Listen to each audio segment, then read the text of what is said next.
and welcome to LMR Live, an innovative talk show series produced here at the University of Mississippi by music majors and hosted by myself, Nancy Maria Balach.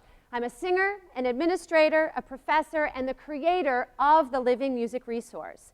This show is a direct product of that entity, LMR Live. We bring you edutainment. Edutainment, combination of education and entertainment. All right? Education can be fun, and entertainment we can learn, right? You're so quiet, right? All right, thank you. We give you the opportunity to interact with acclaimed artists in real time. So whether you're here and you want to chime in, raise your hand, speak up. I'd love to hear from you. Or if you're watching via the web, chat on YouTube, you can post on Facebook. We want to hear from you. The music, research, revolution continues. Tonight's broadcast is part of another product of the Living Music Resource. This weekend, we are putting on the 3rd annual Living Music Institute, and I do not do this alone. I do this in direct partnership with my colleague, Amanda Johnston, who you just got to enjoy her exquisite playing at the piano. So let's give a hand to Amanda Johnston. And you also got to hear some of our LMI participants singing some of their pieces. This year, we're taking a new approach to LMI. In the past, we focused purely on the performance aspect, but we feel, Amanda and I, that that's not enough. We need to address the performer as entrepreneur. So these students that are with us, a very select group, we wanted to make sure we were picking the cream of the crop, are here to hone their performance skills and to bring a business idea either to fruition or propel it along a bit more. Performer as entrepreneur. The Institute will culminate with an aria competition where the winner will have a cash prize and the opportunity to perform with the LOU Symphony Orchestra in the Gertrude Ford Center here in Oxford. And then they will also pitch their entrepreneurial idea in Shark Tank style. The game later will reflect that. All right, so are you ready? Are you ready for edutainment? Let me hear it. All right, let's talk about our guests. Our first guest is no stranger to LMR, to this couch, to many of you, Brady Bramlett. But who is Brady Bramlett? Brady is currently the Associate Director of Annual Giving for the University of Mississippi and the Executive Managing Director of LMR. From 2014 to 2018, he served as the chair of the NCAA Division I National Student Athlete Advisory Committee and was a member of the NCAA Division I Board of Directors. Bramlett was a pitcher for the Ole Miss Rebel baseball team, 3-year letter winner, drafted by the Oakland Athletics, and again by the Boston Red Sox. Bramlett now stays connected to the game of baseball through the SEC network as a color commentator and analyst for Ole Miss. Brady performs regularly and is sought after as a tenor and countertenor. Help me welcome Brady Bramlett.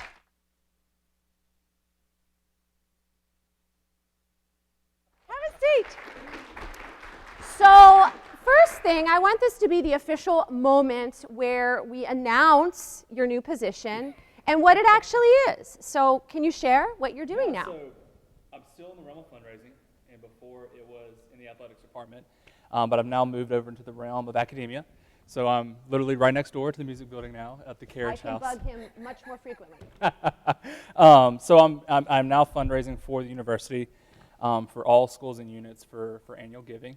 But most importantly now, LMR is in an official capacity of what I do for the university, which is fantastic, which is what I wanted. Which is exciting. Yeah. So because, well, it's exciting for me for selfish reasons, but it's exciting because when I look at you and talking about the things that you've done, you are multifaceted. And you have found a way to pull aspects of what really makes you tick into your career. Would you agree with that statement? I would indeed.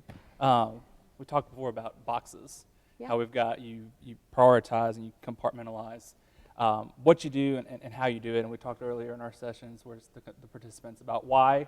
Your why is what drives you. But for me, it was always very important to compartmentalize. And now my worlds are coming together. Yeah. for once, and it's phenomenal. It's pretty neat. Yeah. So you're no stranger to this university. I mean, what were the degrees you received here? Undergraduate degrees were in biology and music and a little chemistry as well. It's a story for another time. And then I finished, as soon as I was finished playing, I started as a graduate assistant for athletics and received my master's in integrated marketing and communications out of the School of Journalism. So. Well, today, Brady led a session with our participants about personal branding. And I just want to ask the question for folks who maybe aren't in the performing world or aren't thinking about this. What is a personal brand? What does that mean? That's a difficult question to start off with. Sorry! No, we talked earlier today, and when we think of brands, an exercise we did earlier today is I point out Starbucks. And asked everybody, what brand is this? And everybody says Starbucks, looking at the logo. And I said, wrong. That is the Starbucks logo, but that is not the brand. So when we think about brands, and if you think about a specific brand, certain qualities come to your mind immediately. So if we think about Starbucks, you think about coffee already. And when you think about a person, you think about their personality and what makes that person tick, and that is their brand, what they present to the world as themselves. But it's different in every person's head. So Starbucks is different in your mind than my mind. Starbucks Right. is different than in your mind to your neighbor's mind. So the brand exists within you of somebody else, if that makes sense. No, it totally makes sense. What I love about this, and the main reason I brought it up, I think this could solve a lot of the world's problems, because I think if I thought about it after hearing you say it today, it's important to think about what is the brand or what is it about myself that I am putting out to other people, and then also being aware of how they process what you're putting out, because it's different, right? And that could solve a multitude of friction or tensions. But then for the performer, it's really important to be thinking what your brand is. And we carried on that conversation in some individual sessions of when you walk into that audition room or you walk into that interview, what the moment you're there, like what is the brand that you're putting forth? Right. Yeah. You walk into a room, and you saying that, within 30 seconds, somebody has already made their opinion about you. Mm-hmm. Now, our job as entrepreneurs, as performers, is to do as good a job as we can to steer how they think about us. We can't control what they think, but we can corral them into what our brand is. And no, but I love that, because I think so many young artists, young business people, whatever, we feel like so much, I'm not young anymore, but at that point you feel like so much is out of your control. It's like, well, I can't control this, like, I don't know, and it's like, wait a minute, there's so much about what you're putting out there that you are in charge of, that you get to decide. Like you said, you can't decide how it's going to be interpreted, but you can decide what it is you put out there. So when do you need to start thinking about this? That was one of the questions for folks. How early do you need to start thinking about your brand? I mean, when someone's an undergrad, should they be thinking about this, or do they focus on the task at hand? At what point? you know, it kind of depends on what path you want to take, I think. For business, I mean, as soon as you have that idea, you immediately want to be grounded in your brand identity, and those identities can be values, it can be what you believe in. As a person, as you're growing and developing and soul searching in this world, you're constantly changing you as a person, but you always come back to your certain core values. And that's something we talked about earlier today, is knowing why you do what you do, and that never changes. Why you do what you do. What you do and how you do it can change. That's constantly evolving. But why you do it should always be at the crux and the core of who you are. So as a person, I mean, the minute you step onto a campus, if you step into a new job, that's a chance for you to establish and broadcast to others what your brand is. Right. So the minute you walk into a new room with new faces, that's another moment for you to establish what your brand is. So to answer the question, there's not a specific time. Yeah. It's all the time. Yeah. It's ever The changing. thing that pops into my head with all of this is that early phase where you're focusing on is the repertoire that you do, right? You have your why of why you're involved in this field and career, what makes you tick. And I think what's so beautiful when you're in a great program and you're with a teacher you trust, you're focusing on that repertoire that is right for you at the moment that's building that. So you're getting the core. It's like your why, like you said, stays consistent. But then as you develop and as opportunities unfold and as you become the brand you're going to be, you've got the heart there. Does that make sense? Yes? Okay. All right. Peyton wants to know, as a person who has heard pitches and given pitches, what are some of the most important things to know when you're pitching an idea? Again, it goes back to, especially when you're in the moment and you're in the pitch, you're in the room, you're at the table across from the people listening to you, as long as you know what your core values are for your idea, for your business, for your brand, it always comes back to those values that you establish early on. And so that's what you have to pitch. You have to pitch the why. Again, we did it earlier today. It looks like a bullseye. The why is in the middle. You have your how, you have your what, how, why. And it's an inward out approach. I like it's not that. an outward in, it's inward out. Us as human beings, it should always be inward out. But it is. So as long as you are selling your why, and we talked about earlier, the best way to do that is through storytelling. It's through your experience. As long as your why is solid and you as a person, you can sell your pitch easily. And it develops over time, and there's layers to it that you can always go deeper into your why of what you're doing. Don't you find, and this has happened to me too, we can get distracted, or I have gotten distracted by changing the focus from the out to the in, where it becomes, what do they need from me, or what do they think I should do, as opposed to what is in here. So I really love that. I really love that.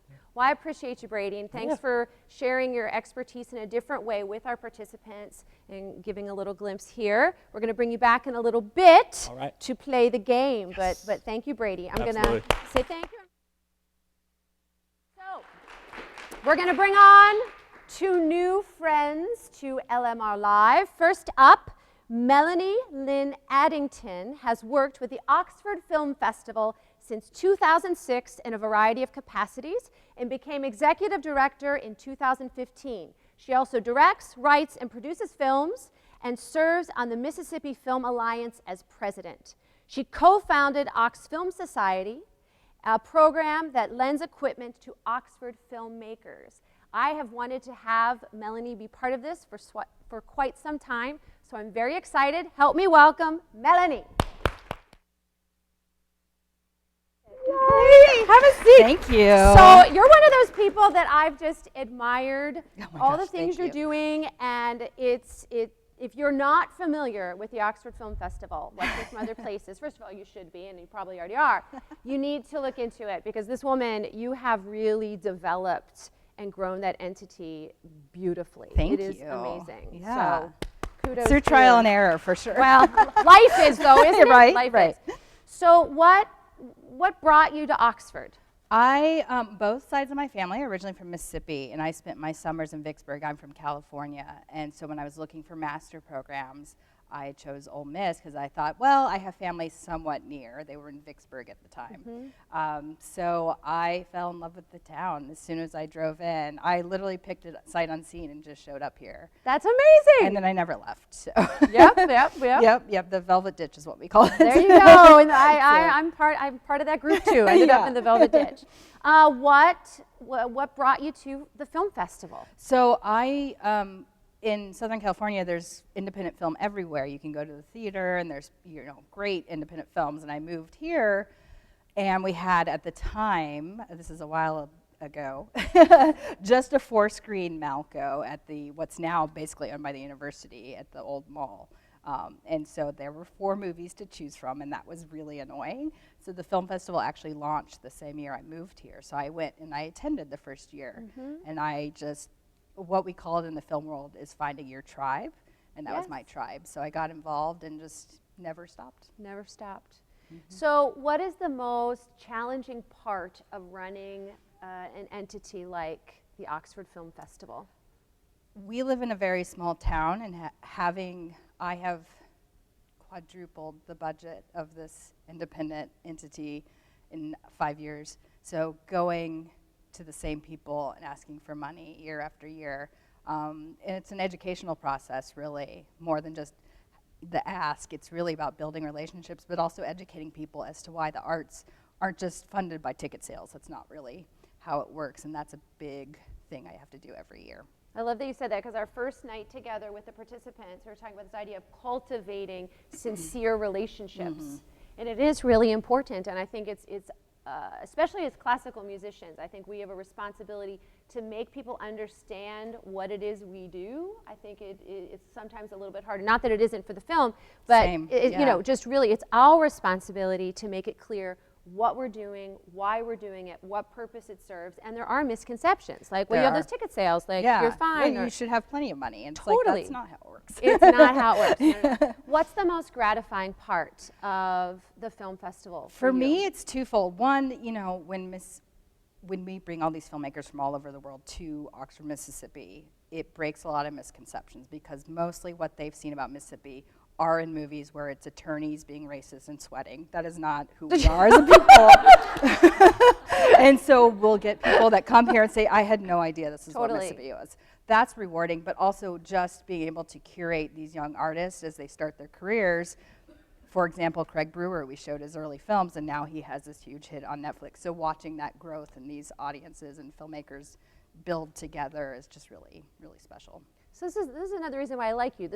I find this commonality with you, because we feel that way about this entity, like bringing people here and breaking the misconceptions over certain things. And it's such a special place here to think the film festival, the bookstore, lots of different things. Oh, yeah. All right, I want to bring out another guest. We have another guest that's going to join us on the couch, and we're going to go deeper into our conversation. Rachel Malone West is the publisher of Invitation Magazine, Invitation Oxford, and Invitation Northeast Mississippi. Invitation Magazine is the only local lifestyle magazine covering all of North Mississippi.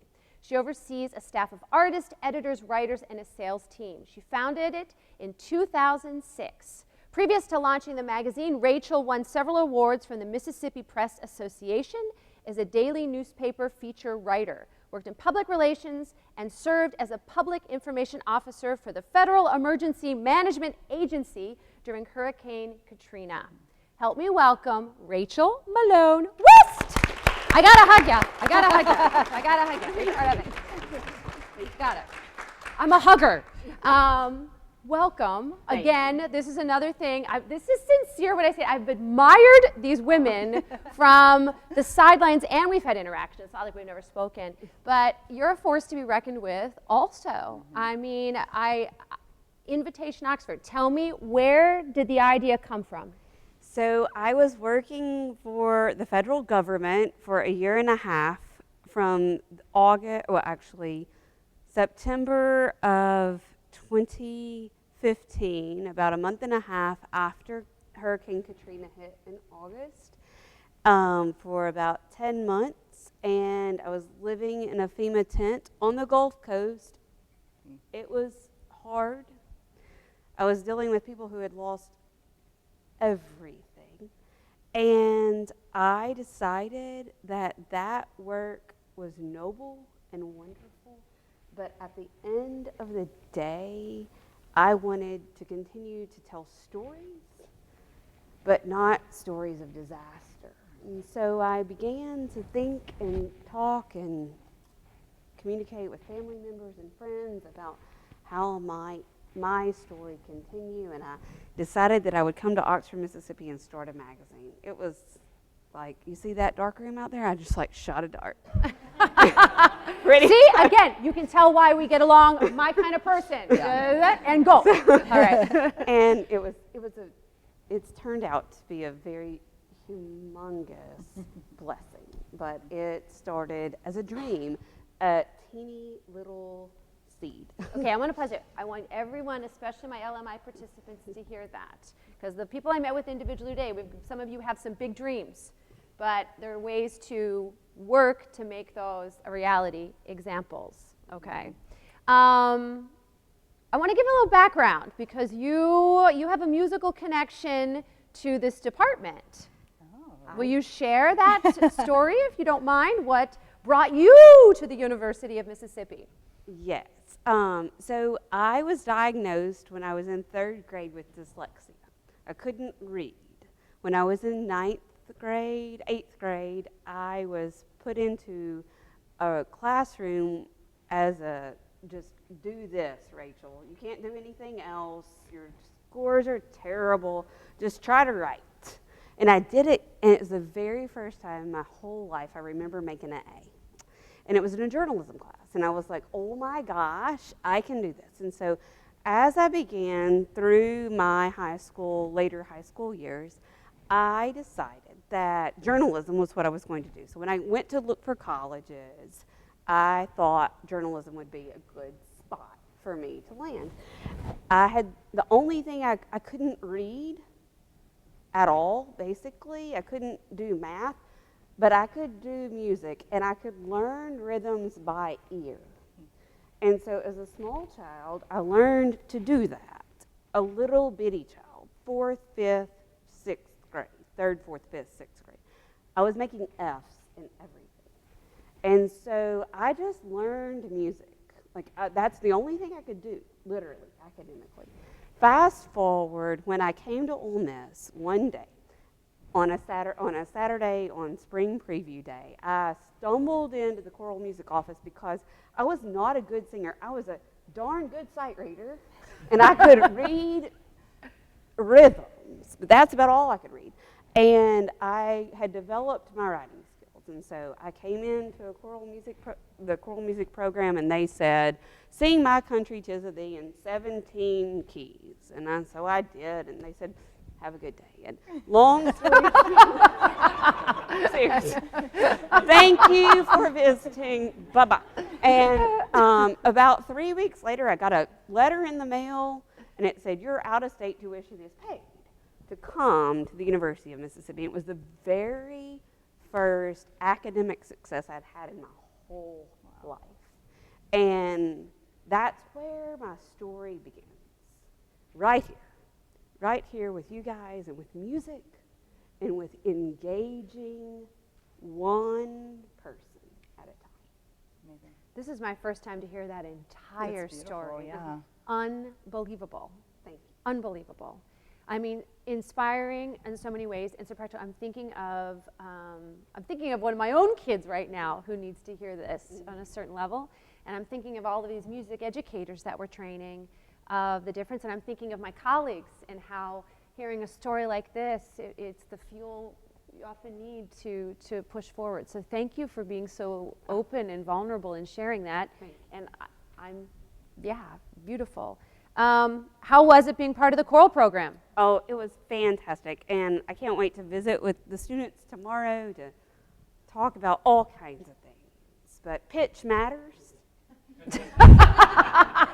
Whether you're marketing a pitch or dealing with a pitch, if you start the wrong pitch matters. I love it. We're gonna work that in. I love that. I love that. That can be our new PR for next year. Oh my gosh. Okay, so some of these are going to maybe be a little bit out of order. I'm going to toss them out there, and whoever wants to jump in, go ahead. So Demi posed a question: how do I find out? And I rephrased it a little bit, but how do I find out who to or how to talk to someone at a company or school? Like, what's the best way to navigate that to be able to share my idea? Do you have any advice? I know that's broad, and it could depend on the entity, but is there any research you would do or way you would approach it, especially now in 2020 versus maybe what I would have done back in my day? So do you mean, and just to clarify, to pitch your idea, what does that mean specifically? What are they looking for from a company or a school? Even in terms of like outreach, going to a school to talk about what you want to do or give a workshop. Sure. Or to, show an example of what your art is.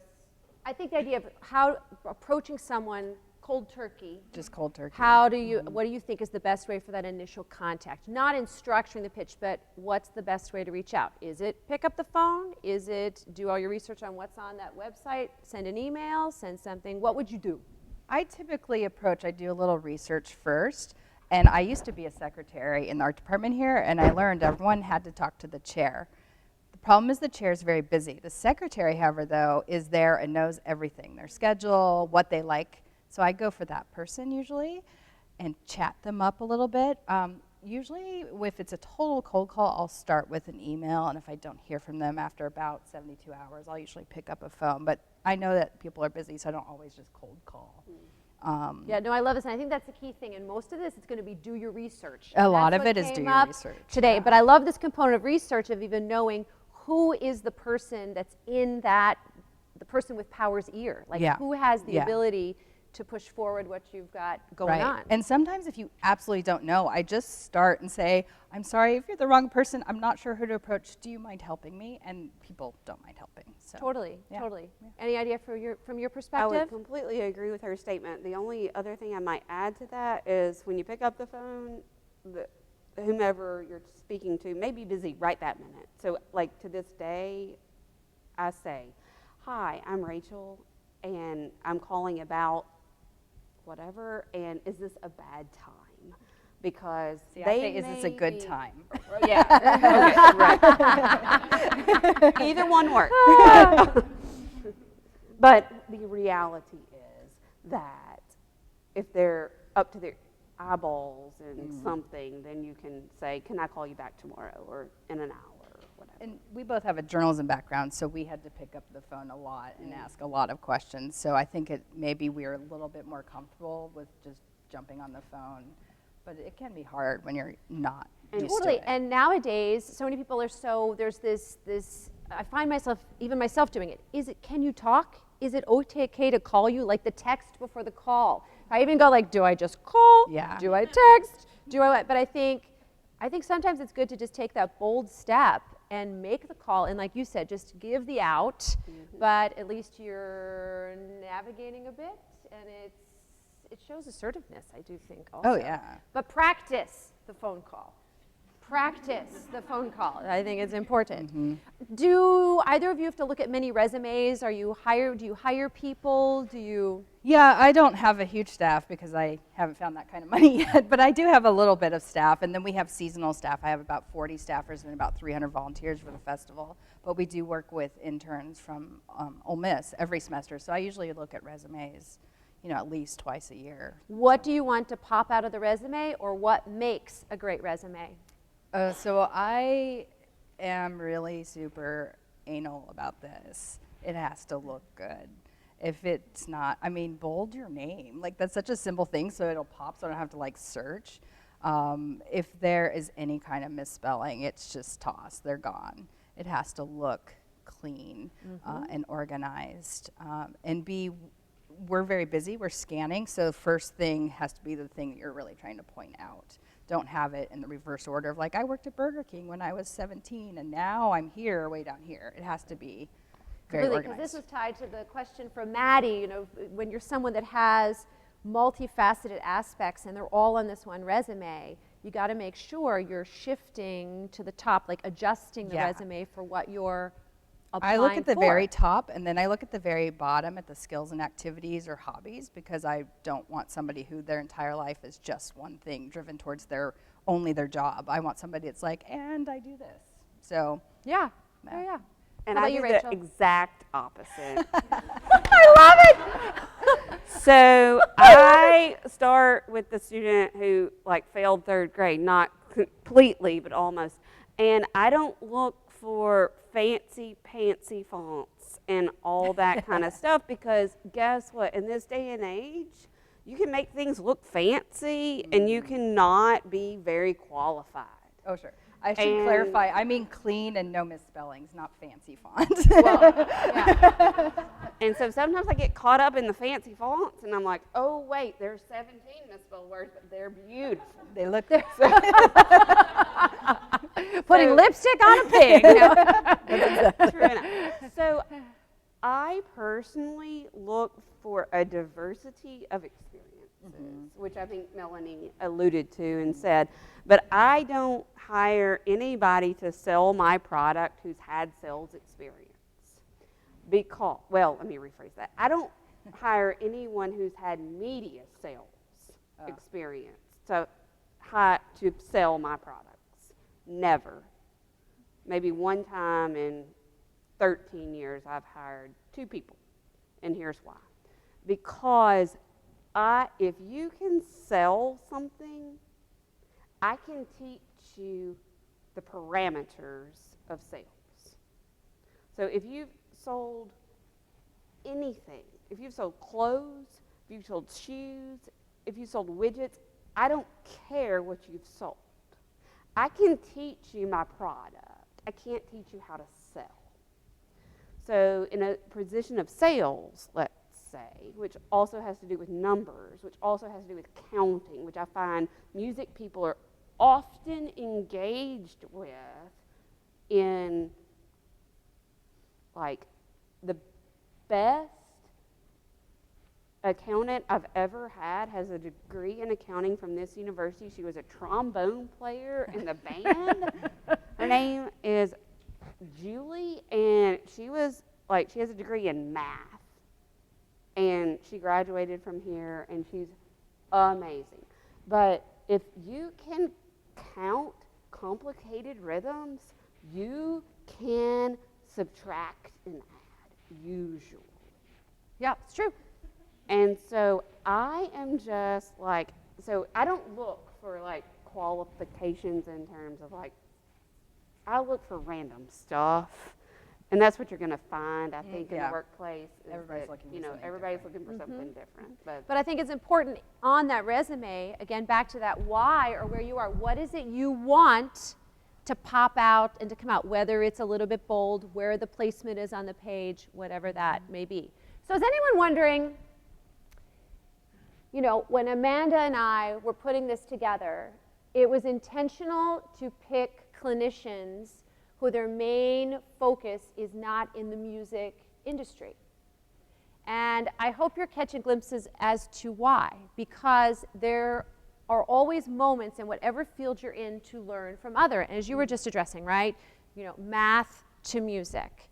There's definite crossover, intersectionality in film, music videos, scores to films. So many, I mean, we work with, film is a collaborative art that works with every kind of art. We need visual designers, we need musicians, we need costumers. So everything is about learning and networking with all kinds of artists. So. And that's the thing we need more of in our field of music and understanding, and why we wanted you to be part of this. Sure. And I think, even based on what's happened so far, we're seeing how this crossover and these things connect and come together in a practical way of how many of you would be possibly eligible to apply for jobs with either of these entities, and it would work. Does that make sense? Mm-hmm. Okay, we're going to shift for a moment. We're going to change things up a little bit. We're going to get a little goofy. We'll get back to serious, but we got to break it up a little bit. We're going to do a game. The game we are going to play is called Shark Tank Trivia. Let's run the video, and then I will explain.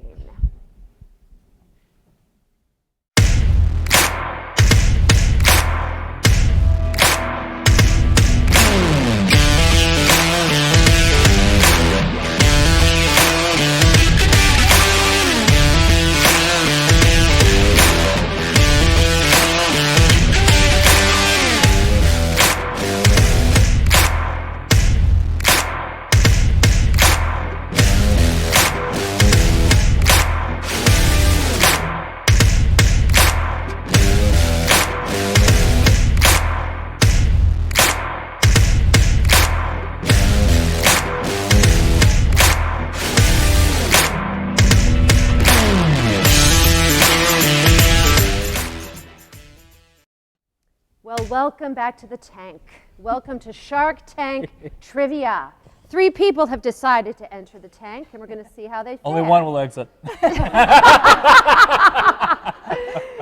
So, fitting with this idea of having a great idea, I'm going to be posing a product or a statement about a product, and they have to decide whether it's true or false, whether it was a great idea or whether it really didn't exist. If they think it's true or a great idea, they're going to light their flashlight, hold it up, and bing, like a light bulb, great idea. If it's not, they're going to keep it down. The accounting firm of Lily Swilly We'll be keeping track of how they do. If they get it right, they get a point. If they get it wrong, they lose a point. So it's going to be very intense. We'll see how this goes. Only the fittest. All right, I'm going to give an example to start. I actually could include this one because I didn't tell you the answer. Yeah, so we'll use this one. The Queen of England owns a McDonald's near Buckingham Palace. Is this true, false? Is this a good idea, a bad idea? True. It is actually false. Bummer. So, but so the fact is, according to the Business Insider, the Queen's McDonald's is not owned by the Queen personally, but by the Crown Estate. Semantics. I've eaten it. So technically, so I don't know. Maybe that should have been the example. I don't know. Meghan We'll and keep it at Harry. 0. What do you say? It's fault. All right. Number 2.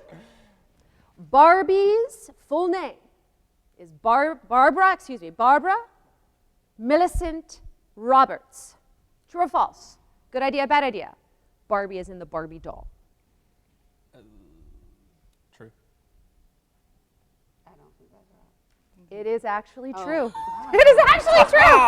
Barbie's full name is Barbara Millicent Roberts. A book series was produced by the company, and her parents are named George and Margaret. Just FYI. Did you read that? Yes, just in case. I did not know this either. New thing. No, I guess not key to the brand, but it exists. All right. Here we go. The largest lumber industry in the United States began as a small sawmill in southern Mississippi. Much of the production was longleaf, yellow southern pine. Is it Weyerhaeuser? Come again? Is it Weyerhaeuser, the company? It is actually fake. Oh, This is fun. I love it. Okay, so the largest lumber company was actually founded in Washington State. Oh, that makes more sense. But it is that one? Okay, so you were right. It on is that. Weyerhaeuser? Yes, yes. Oh. So anyways, Is that all half right. a point? Yeah, half a point. Partial Not credit. doing half a point. All right, here we go. The first ever program Bill Gates created on a computer was tic-tac-toe while he was in high school. I don't know. I don't think that's right. True. It is true. That's true. It is true. Get to it after. Now, Rachel, there is a thing as in timing. In addition to pitch. This is so fun. Okay. Walt Disney's first character creation was Mickey Mouse. I'm going to go with the film expert here and say It is false. It was Oswald the Lucky Rabbit partnered with Universal Studios. Was the first. Okay. Here we go.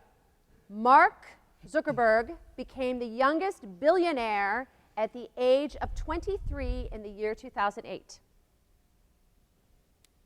Great. You're all right. That is true. That is true. Fantastic. All right. Moving on. Oprah Winfrey's first TV series was a huge success and launched her career. No, I know she was right. No, that's wrong. I'm bad at it. You're not at all. Not at all. Are we going with that's false? We're going with false. That is false. Oprah was told she was useless on television, but that didn't stop her from moving to Chicago and being on a talk show where she later dominated ratings for decades. All right, moving on. Starbucks opened in 1971 as a small store in Seattle's Pike Place Market, and the company's name was inspired by Moby Dick. Oh, I know the first part. I don't know what That's true. They're getting their steam. They're getting their steam. Are you all getting it right or wrong? You doing all right? You getting any answers? No. You're like, what are you talking about? All right. Pepsi was originally launched in 1898 to offer a cure for headaches. Caffeine was. I'm going to say that's true. I don't know if it was Coke or Pepsi.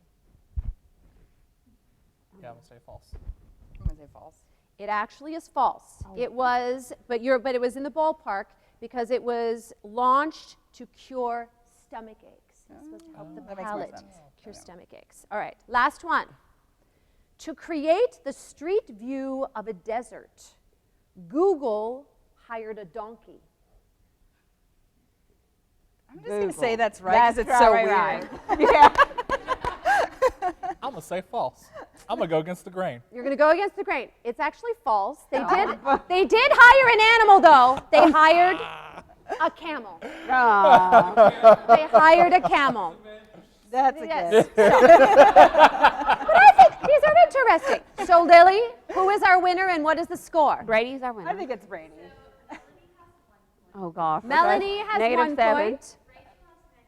That's a new one for us. Rachel has it, although I should say Rachel's a -1, but I always put this in. There was one game where I was so bad. It was like, I mean, so you were lovely. Right. I was just epic fail, and people can attest to this. And Brady won with 6. Wow. I promise you it was not You're all rigged. night. Promise it was not rigged, not rigged, not rigged, not rigged. All right, so back to our conversation, and you all played very well, very well. Yes. Did anyone else get right, wrong? No. I Peyton's feel like we I have all no idea. learned a little bit. We did learn a little bit. I agree with you. I agree with you. So maybe an awkward question, but important. Emma wants to know, how do you go about asking people for donations to jumpstart a business? Or even, she asked this, I think is a great part of it. How far along does your business have to be in order to make that ask? A couple different questions. Yeah. However you want to go. I will say that making that ask, it's never easy. It gets easier, but it's never easy because it's never easy to ask somebody for money. The easy part is to get that buy-in and to make that pitch and that sell of what you care about. Because if you're passionate about, I mean, for me, for Ole Miss, so every day when I'm cultivating donors, I'm selling the university, and it's super easy for me to sell this university because I love this university and I'm a product of this university. That's the fun part, and that's, I won't say easy, but that's the most rewarding part of it. But the ask is never easy, but it does get easier the more and more you do it.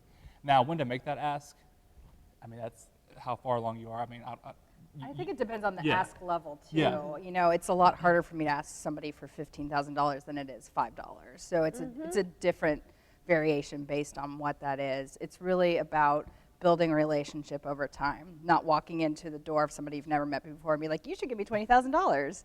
Right. So it's really just, it's a process that's ongoing, and a relationship that you hope lasts forever. We lose sponsors, we gain new sponsors, things happen.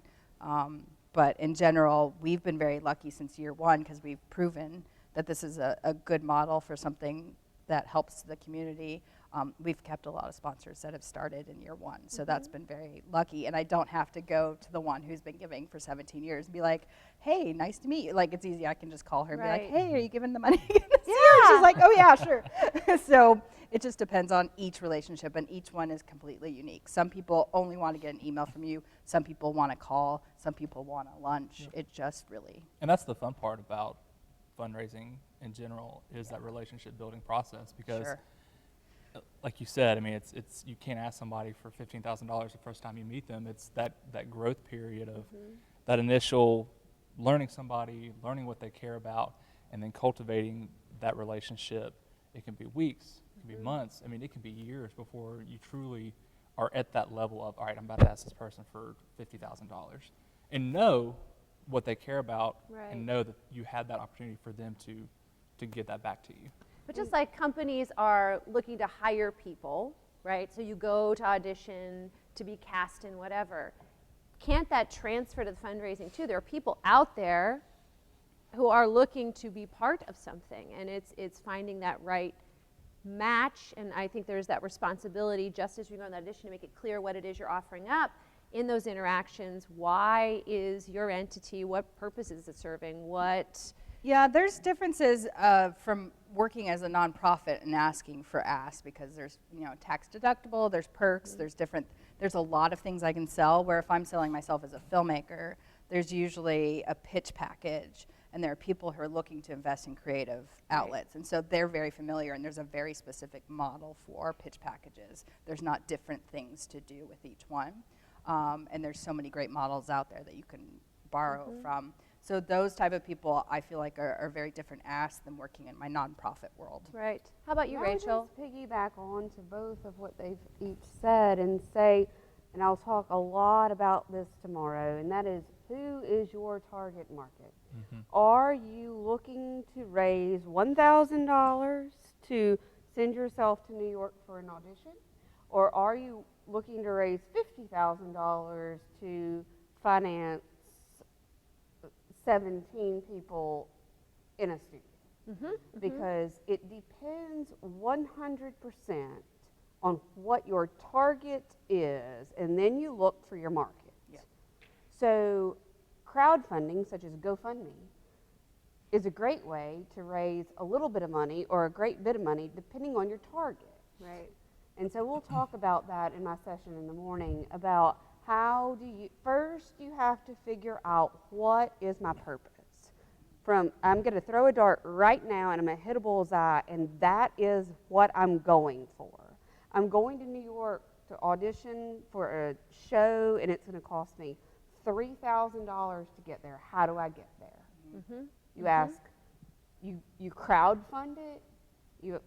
There's many ways you can approach that. But before you decide how much money I need to raise, you've got to decide how much money do I need to raise. No, and I think that's important too, because that can also, sometimes it can feel very daunting. I don't know which direction to go, which way to go. It's like, make that hard choice. Yeah, this is what I want. This is where I want to go. And then set the goal, okay, I'm going to raise this to get to that, as opposed to dissipating. Because I find so many people, they never they never take the leap to even try for the opportunity. Well, I can't get there. I don't have the means to get there. But it's like, there are ways to package it to put it there. Yeah? Yeah. Okay. And I think, we call it pre-production in the film world, but it's the same for any creative, is just do all your research first. Don't go in with dumb questions that are on somebody's website. Like, have all that information and then go and clarify what you're really targeting and trying to understand. Totally, because otherwise you're wasting their time. You're wasting people's time. I'll get people that email me like, how do you turn a script into a movie? I'm like, just put that in Google. I'm not going to spend time with you on that. Give me a specific question that you're trying for. Are you trying to find money? Okay, that's what we're talking about. We talked about earlier today that specificity is the champion of success. Yes. That the more specific you can be in what you want and where you want to go or how you want to do it, that's where you truly find your target, your audience, and that's where you can find success, because then you know exactly what you want to do and how you want to do it. Got it. So how much is interacting with your community on your mind in any of your endeavors? All the time. Every day. Yeah, I think that's pretty Every much day? all of it, yeah. Do you want to elaborate on how or why? I have Does two it tie into very- your why of why you do? I have two what you very do? specific communities. One is, I have three. I have Oxford, and then sort of the southern region, because we get travelers from about 12 states. That's my audience for what I'm curating, but I am having to find that creative side, which is the filmmakers, and that's that's a global audience. And so what I'm trying to present to them is very different than what I'm trying to present to Rachel, so that she'll send a photographer to take photos. By the way. So it's just about, and like for us, the in-between for that, obviously, to help me reach out is the media. And so what's interesting, the March issue, can I say that? Sure. Is about music, and so we focus a lot on music videos, music documentaries. In fact, we're going to be showing one here in the Nut Auditorium, which I'm excited about. And so we pitch to them all our music stuff we're doing. There's other things happening, but that's what's of interest to what they're doing. And most media have a media kit in sort of their year-round schedule, so I know what to pitch to Focus magazine in Memphis right now. Everybody has some different interests. I know what the local Voice likes to write about, which is the more weird movies, where the Eagle wants the, what's family friendly? So Totally. Again, back to you doing the research to find out what you need to do. And again, it's being efficient with your own time as the individual. When you're in school, right, the professor's telling you this assignment's due when, blah, blah, blah, blah. It's very specific what you're researching. When you transfer it out into the real world, you got to figure that out on your own. Rachel. I would say my answer is different than Melanie's because I don't really care what media is doing. I want to know what my readers are doing. I want to know what my people who are interacting with my product are doing. So as a result of that, I'm trying to read people's brains all day, all the time. That's fun, right?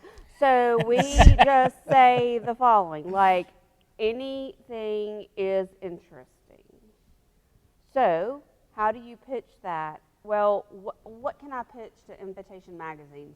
Anything. We will take any story under the sun and we will say, oh, wow, that's fascinating. Or we've heard that 17 times today.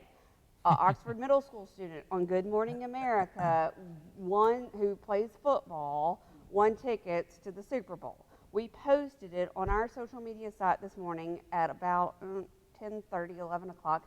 We had, last time I checked, we had over 10,000 engagements in it. But Good Morning America had over 100 million engagements. Why? Is that super interesting to Oxford? Yeah, she lives here. There's a small community. Is that super interesting to the world? Well, it was interesting to 100 million people. So I'm trying to gauge all the people all the time, and so no dumb idea is a dumb idea. If you say, oh, I just don't have a story, oh, I just don't have anything to sell, I don't have anything to present, then you need to look deeper, because you do. Yep. You do, but you got to find it, and I can't find it for you. And I think you touched on this, but for us, looking at films, we got 2,200 submissions. We have room for about 200. They were perfectly well-made, technically correct films that we rejected because I've seen that story a million times. So what are you doing to stand out from everyone else? Because there are a million creative people. Why are you unique is really crucial. Absolutely. Anything you want to add, Brady? Yeah. That sound familiar, everybody, from this morning? Find what sets you apart from everybody else. No, I think talking about community, I mean, for me, there's 3 communities that I interact with. Obviously, the Oxford campus community, for me, that's very important as a fundraiser. One, to know what are the biggest needs on campus, what units, what departments need what funds for where they need to go. 2, it's the Ole Miss community. For me, that's as in fundraisers here at Ole Miss, we each get an individual portfolio, and so for me, that's like 16,000 people that can qualify for me to go visit, communicate with. It's my job to go through that list and see who, and I have to be very intentional about this, and we have a great team of researchers that provide this for us, but it's my job to come through the data and figure out what person is going to have the biggest chance of giving me money and giving me money for Ole Miss. And so that's my job, to be intentional about who I ask and how I ask it and where I go visit them. So that's the Ole Miss community, and that's across the country. And then 3 is the community of donors within donors. So especially here at Ole Miss, everybody knows everybody, and you learn that very quickly. It's a small town, big town vibe, and that all of our donors are connected in some way, whether they were in school together, whether they know each other from business partnerships, or they know each other just from being in the same town, from the Grove. Yeah, exactly. They're probably Grove neighbors from football games. But it's in fundraising, you learn what words, keywords to listen for when you're in meetings with donors, to know how to follow up with, well, who do you think I should reach out to next? Who do you think I should go see next? Because that's where you're going to get your biggest bites, is from people that they know. Because 1, it's a foot in the door that they're going to reach out to that person for you. So it's not necessarily a cold call. It's more of a lukewarm foot that you're getting in there to talk with them. So this, I mean, directly ties over to the audition world and performing. I mean, directly. It's a small world. Everybody knows everybody. The moment you start, you're building a reputation for yourself. And the way you get your foot in the door is that recognition of how someone has worked with you. It's through that. So cultivating donors is cultivating opportunity. So thank you for sharing these different perspectives, and I think it's so exciting to look how this all just ties into what we're doing in your fields or in this field. I want to take a moment and thank all of our LMR supporters and partners. I want to thank our loyal viewers via the web, the College of Liberal Arts, Department of Music, the Inn at Ole Miss, the Pita Pit, McAllister's. I want to thank the people who make up LMR.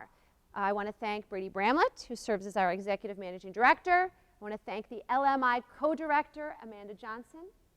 I want to thank music staff Lynn Wilkins and Amanda Fleiflet, graduate assistant Corinne, and our undergraduate assistants Ava, Haley, Alexis, Lily, and we had Ben join us this round too. So I want to thank all of those folks. Let's give them a round of applause. I want to thank our 4 singers who shared their gifts with us tonight and wish all of our competitors luck on Sunday. Please be on the lookout for some exciting LMR events in March. We're going to be featuring a jazz group named Scrunch coming to us from New Orleans. And in April, we're going to be producing our very first Child of Mississippi concert that will be happening in the Ford Center. Lastly, I want to thank the 2 of you. Thank you, Melanie. Thank you, Rachel, for being part of this, for joining us on LMR Live. It really means a lot, so thank you to both of you and all that you do for our community and beyond. Let's thank them. And remember, the music, research, revolution continues. Till next time, thank you.